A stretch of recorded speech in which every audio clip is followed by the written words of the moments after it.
Hi, I'm Richard Byrne, and welcome to episode number 30 of the Practical EdTech Podcast. Today is January 26, 2020. It's the last Sunday of the month. And so let's go ahead and take a look at some news and notes from the last week in EdTech. I'm about a day late in recording this weekend, but anyway, we're going to do it now as it is. So some news and notes. Whole bunch of stuff from Microsoft and Google last week, kind of coinciding with the BET show that just wrapped up on Saturday. And I'm sorry I couldn't be there this year, but it looked like it was a lot of fun for those who were there. Thanks to everyone who tweeted at me or tagged me in their tweets and Instagram posts about it over the last few days. I appreciate that. So some news and notes from the week that was. First of all, Microsoft has updated Edge and introduced a feature called Collections that should hopefully make it a little bit easier to share collections of bookmarks with your students, and likewise they can share them with you. I think that could be really interesting. Kind of reminds me a little bit of Diigo.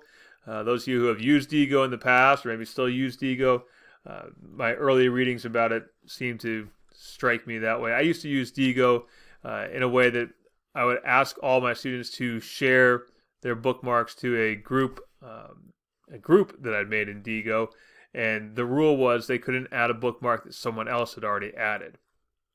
So it's a nice way to get kids to go a little bit deeper in their online research and sharing what they were finding.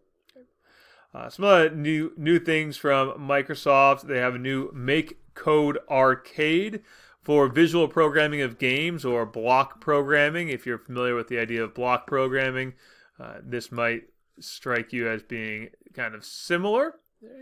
And so that's been rolled out. It's actually announced earlier this month, but it's officially rolled out now. And if you're watching the video of this, you can kind of see how that comes together. If not, you can go to makecode.com/blog/arcade/general-release, and you can read all about it. Just go to makecode.com and you can find it there. All right. So that's kind of a neat little thing that's coming along. Microsoft's Hacking STEM is a resource that I've been recommending for about 2 years now. Ever since I saw it 2 years ago at the BET show, I was impressed, and I've been sharing it all along. They've added a bunch of new Hacking STEM lesson plans. If you haven't seen this before, just Google Microsoft Hacking STEM or Hacking STEM. These are all hands-on STEM projects that you can do for little or no cost at all in terms of materials that you need for your classroom. In fact, if you're watching the video of this, I'll give you an example. Here's a little Hacking STEM project from a couple years ago that I did, the remnants of it. You can see inside it's just a paper house, and there's a little LED inside there, and there was a little solar panel. Used to be a little solar panel up here. And the whole cost of this was about $1. And so it's a nice little way to do some STEM projects without spending a whole lot of money in your classroom. Nice hands-on project. So check that out. Hacking STEM, new lesson plans. All right. And one other little Microsoft thing. They have some new templates and editing tools in their video editor for Windows 10. So if you haven't tried that, check it out. All right. Book Creator is a tool that I've been using for years, been recommending for years. This week, and to coincide with BET and FETC coming up, they've released support now for 120 languages, and they've included now automatic transcription for audio and video elements that are in students' ebooks that they make with Book Creator. They're also saying that now you can use Book Creator in Microsoft Edge. However, I've had a few people email me and say that they haven't been able to access it in their version of Microsoft Edge on their computers. So I guess the verdict is out on whether or not it will work in Edge. Book Creator says officially, yes, it works in Edge, but there are a lot of people reporting to me that no, it's not working for them yet. So hopefully it's working for everyone soon.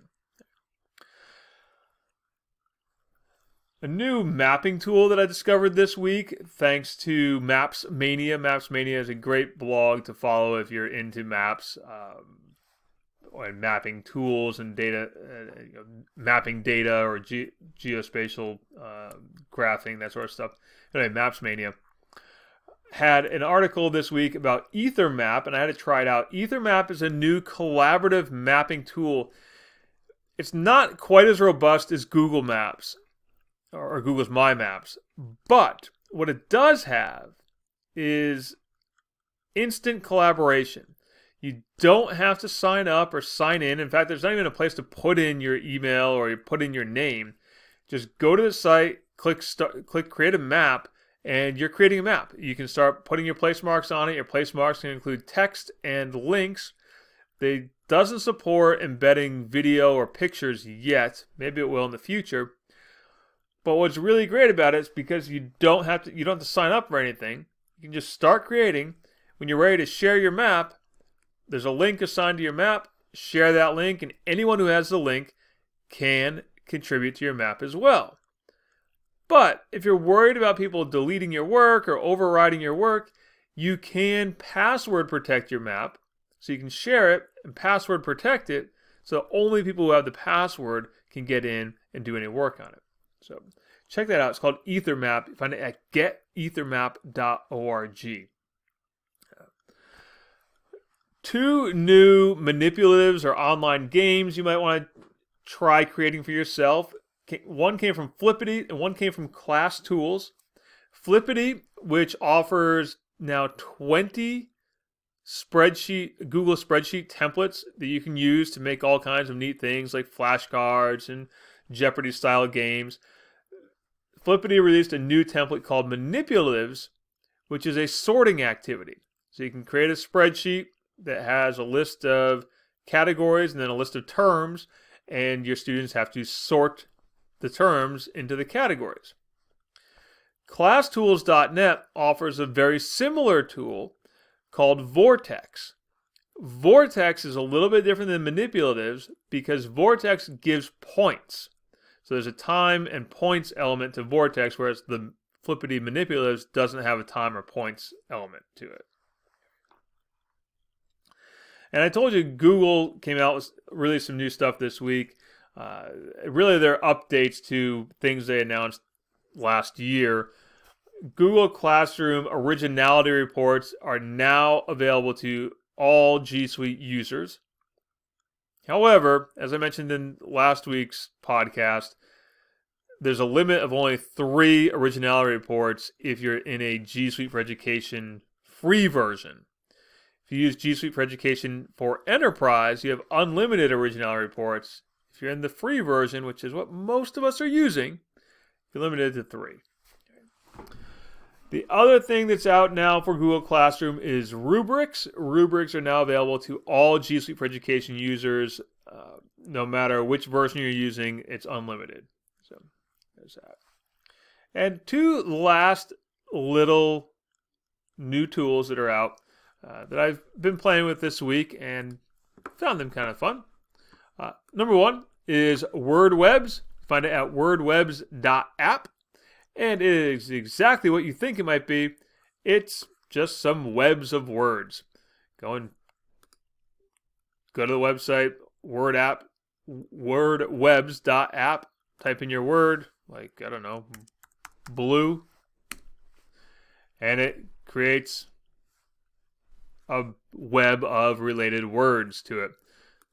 You can click on one of the related words and it'll spit out another connected web, and so on and so forth. So, if you're looking for some a little brainstorming tool, give that a try. Wordwebs.app. And the other neat little tool that I checked out this week is called Chartit. You find it at chartit.io, and it does exactly what the name implies. It lets you make interactive charts from your spreadsheets. Real simple. You can use use Excel or a CSV file. So that's kind of neat. You don't have to connect it to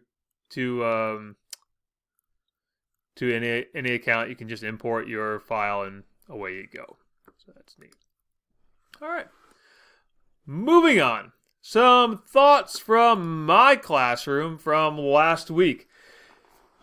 We had our big tech showcase, our open house night on Tuesday night.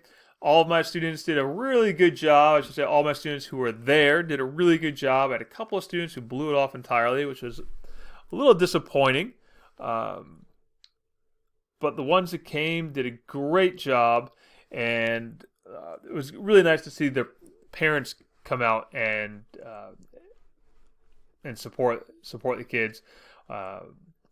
All my students had to give a comprehensive proposal for a comprehensive IT solution for a small business.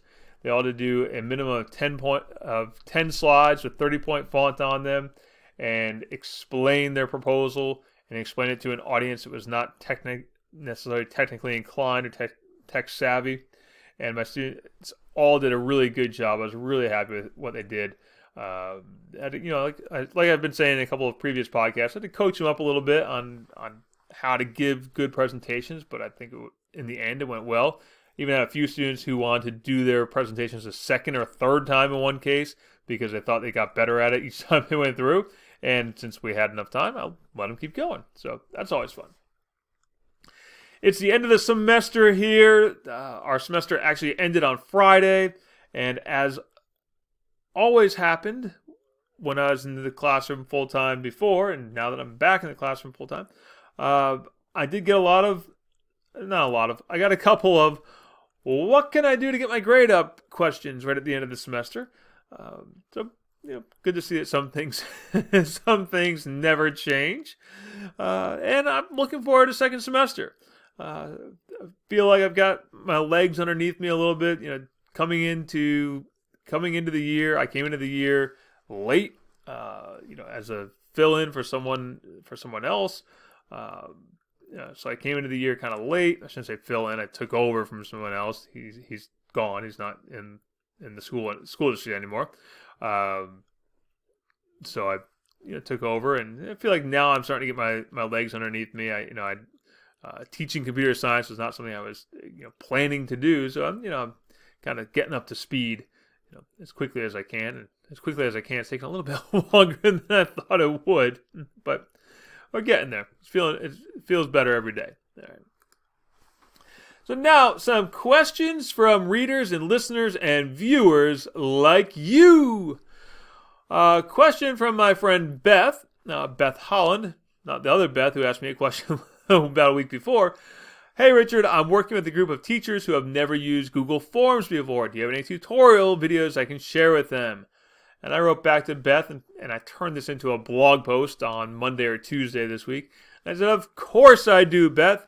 And so I sent her off 3 videos that I had on my YouTube channel. So go to my YouTube channel, type in Google Forms, search within my channel for Google Forms, and you'll see the ones I sent to her. Or just go to freetechforteachers.com, and I posted that. I believe it was on Tuesday I posted that up for her. So check those out. Sarah wrote to me and said, Richard, I looked through your list of suggestions for public domain pictures. I've tried Pixabay before, but I'm hesitant to try it in my classroom because of some pictures I found. Is there a way to filter the images? Sarah. Yes, there is, Sarah. And I wrote back to Sarah with a little video, actually. Included a video that I made about this in the past. If you go to Pixabay.com, you have to sign in. But if you sign in, there is a restricted mode that you can activate. You can turn on restricted mode for Pixabay so that adult content, if you will, or I don't think they call it adult content. They call it mature content or something. I'm not sure. They give it a label anyway, inappropriate label, whatever it is. Long story short, yes, you can filter it, but you have to sign up for a Pixabay account in order to do that. There are other places you could try, though. In that same list I sent out a couple weeks ago, to everyone who is on the Practical EdTech newsletter. I sent out a list of 12 sources. You could try some of the other ones. Unsplash is a good one. You could also try out. Question from Leslie. Now, I've kind of cut... Leslie sent me a really long question, and I've kind of cut part of this to keep it down for the podcast a little bit. Here's the question. My undergraduate honors students will be using Google Sites this semester to build web pages related to our course. My institution does not have G Suite for Education, so I'll be using plain old classic sites. I'll use classic instead of new sites because I want them to comment on each other's content. Is there a way they can run a feed from their favorite social media site so that it appears on one of their pages? I'm thinking that some may want to use Twitter or Instagram or even Facebook with some kind of hashtag. I still don't understand hashtags that well. To keep using their own social media but have it post to their page for our class. Is this even possible? Leslie. So I wrote back to Leslie and I said, Leslie, I haven't used the old version of Google Sites in a couple of years now. I made the switch and kind of didn't look back. But I went back and looked. There is an option to import an RSS feed. Go into the Gadgets menu. So go into Insert and then Gadgets in the old version of Google Sites. And there's an option to import an RSS feed. And so that'll let you display the RSS feed from any website that you can find. There's also a gadget in there for Twitter. So you can go in there and you can pull in a Twitter feed as well. So there are some options out there. Unfortunately, I couldn't find one for Instagram. And that may be because no one's really up. And I should say this about any of those gadgets. I don't think anyone's really supporting them or updating them anymore. So use at your own risk. If you were to use something like WordPress, if you were to try to use a WordPress powered site, there are lots of gadgets that will let you import social media feeds through WordPress. So, not to dissuade you from using Google Sites, but there are other options out there besides Google Sites where you might be able to do that better. Last question that we have came from Laura. Laura says, Hi Richard, I'm exhaustingly searching for a great AR app for iPad. Any ideas? We used to use Aurasma and it is no longer available. The company that replaced it doesn't want to cooperate either. Thanks, Laura. So I wrote back to Laura and I said, Laura, I'm assuming based on your use of Aurasma that you're looking for an AR app that lets you design or make your own AR experiences. So if you're trying to make your own AR experiences, I would check out using Metaverse. You can find it at gometa.io, and you can use that to make your own augmented reality experiences. GoMeta is one that I've been using 3 years now. I think it was 2017 that I first started using it. In fact, I was just on a podcast. Someone just interviewed me for a podcast that's coming up in a couple of weeks.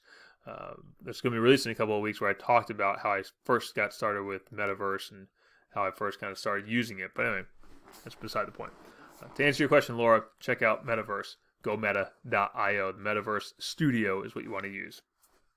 And it's available to use in your web browser and, of course, on your iPad or your Android device as well. So that's that. Well, this has been another episode of the Practical EdTech Podcast. In February, I have a couple of exciting guests coming on the show. So there'll be a couple episodes that I have some guests joining me to talk about, well, one of them is going to talk about Microsoft stuff, MIE, and her transition into EdTech and into the EdTech space a little bit more. So that should be an interesting one and awesome. We'll be talking to somebody about the hidden curriculum. I mentioned LT Reese Miles last week, and she's going to be on the podcast in February as well. And last but not least, from the shameless commerce division of my life, the Practical EdTech Summer Camp is happening. I've been talking about it for 2 weeks. It is going to happen. Tickets will be available, or registration will be available this coming week. I'll put tickets on sale this coming week. If you register before Valentine's Day, you will get the cheapest rate that I've ever offered for it, ever. $350 for 2 days, breakfast and lunch included both days. And this year I'm throwing in an Arduino starter kit. So it's the cheapest I've ever offered it. And you got to register by Valentine's Day to get that price. So look for the tickets. They're going to go on sale this week and go on sale on Wednesday. Go to practicaledtech.com, click on Practical EdTech Summer Camp in the header, and you can get all the information you need there. Or just send me an email, richard@burn.media. As always, if you have a question for me, feel free to send me an email at richard@burn.media, and I will do my best to answer it for you. And if I think it has a broad appeal, I'll include it in the podcast. Thanks, everyone.